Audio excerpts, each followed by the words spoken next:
Welcome to Inside Pitch. I'm Jeff Gordon here with columnist Lynn Worthy, and end of an era. John Mozeliak's tenure as president of baseball operations quietly coming to an end. A nice courteous farewell at Busch Stadium.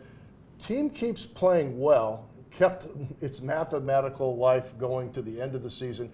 So how do you look back on Mo's era, not only how it ended with this season, but really look back over his period of time, which was pretty remarkable to be in that position for that long? Yeah, you're talking about a period of 30 years when you include the time he was working under Walt Jocketty in different roles, and then obviously in charge of baseball operations. So I think it's something like 4 NL championships that he was a part of. 2 of them as the lead of baseball operations. 2 World Series, one where he was the lead. I think it's 17 postseason appearances. 15 consecutive, winning seasons. So I mean, obviously the way it ends, people have some sour tastes or bitter tastes about just the last couple of seasons. But overall, you can't deny the success that the team had. And I think, especially having spent time covering baseball in another market, you realize that it's not like that everywhere. It does that. That's not just a given. That you're going to have winning seasons every year, and it's not a matter of how far into the playoffs will you go or will you be dissatisfied. I mean, that's just that's what it's become here, but that's not what it's like everywhere. So I believe you have to give him credit for whether you want to say establishing that, maintaining that, picking it up, and continuing it. You have to give him credit for the success that baseball has had here in the last couple of decades. Yeah, franchise valuation shooting up about tenfold. So the DeWitts are very happy with his performance over time. He does leave some pieces for Chaim Bloom to build on, and this last week reminds us of that. You see Ivan Herrera hitting the ball, Alec Burleson hitting the ball, Brendan Donovan comes back, hits the ball. Mason Wynn's been a heck of a player this year, playing through pain. McGreevy's developing. Liberatore turned the corner. So there are some pieces. He is leaving some stuff to work with for his predecessor or successor, rather. Yeah, and I think it's you also have to keep in mind he's been sort of working with the pie that the DeWitts gave him. He's got a certain piece of that pie that he can work with as far as obviously player development has lacked in recent years, and at the same time, a lot of the guys that you mentioned are guys that have come through that farm system. It's just not the machine that at one point in time it was when you were getting these magazine articles about the Cardinal Way and books and all that sort of stuff. And obviously the pitching has lagged way behind.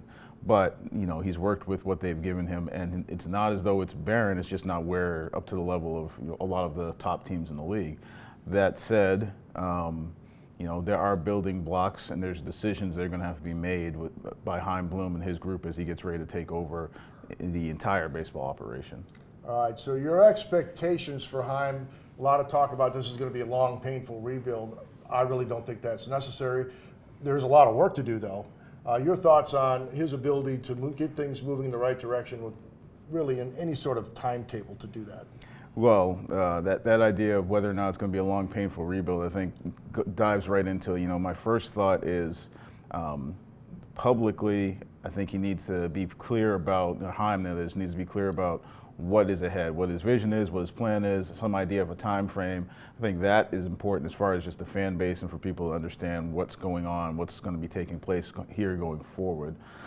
Behind the scenes, I think there's probably things that he needs to take care of in terms of just sort of, reorganizing baseball operations. I mean, he's done some stuff with the minor leagues, obviously, but he has not been in charge of the entire baseball operation. So now, for one, is he going to hire a GM? We don't know that yet. He might, but he might add to baseball operations. He might change some things around, whether that's analytics or scouting. There's changes that he hasn't been able to do yet. So that's going to be, another step there. And then obviously there's the on the field part, whether it's just figuring out the roster, whether that means that you move on from, obviously Nolan Arenado. All the signs this last homestand was that this is going to be it for him, but that's not guaranteed yet. So whether that means moving on from him, Wilson Contreras is another guy who's got a no-trade clause, was a veteran, and if you moved him out, then there's probably more room for some other guys to get playing time. Sonny Gray is a veteran, not necessarily a guy that you have to move because you need pitching, but those sorts of decisions. And then some of these other guys, is it time to move on from a Lars Nootbaar because you've got other guys that you can get into the outfield?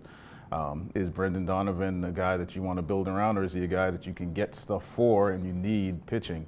So those are the sorts of things that I think I'm looking forward to see how Chaim approaches these things. But like I said, I feel like it's sort of three different aspects of decision making that needs to go on.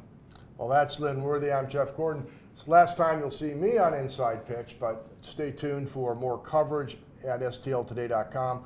The digital edition of the Post-Dispatch, a crazy offseason ahead. Lynn, Daniel, Derek, Benjamin, they'll all be working really hard to give you great content going forward. Thanks for everything. For Lynn, I'm Jeff. I won't see you later, but he will. Take care.